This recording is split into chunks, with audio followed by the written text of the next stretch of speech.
In this video, I will show you how to create a free business account on Amazon Shopping. Just you have to watch and follow this video till the end. Open Amazon Shopping like this, and you should go right now and click on this three line here.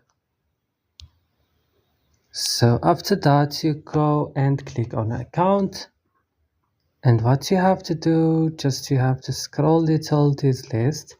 You see here, create your free business account. Click. Now, you have to complete some steps. Create an account, business data, and finish. Right now, click begin account conversion.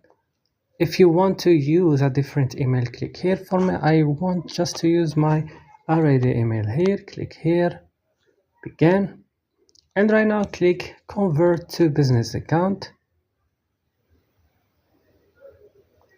And here your business phone, your business name, and if you are solo or you have own company, click other business addresses and click create business account. And that's all, guys. It's very useful. Don't forget to like and subscribe in this channel, and bye.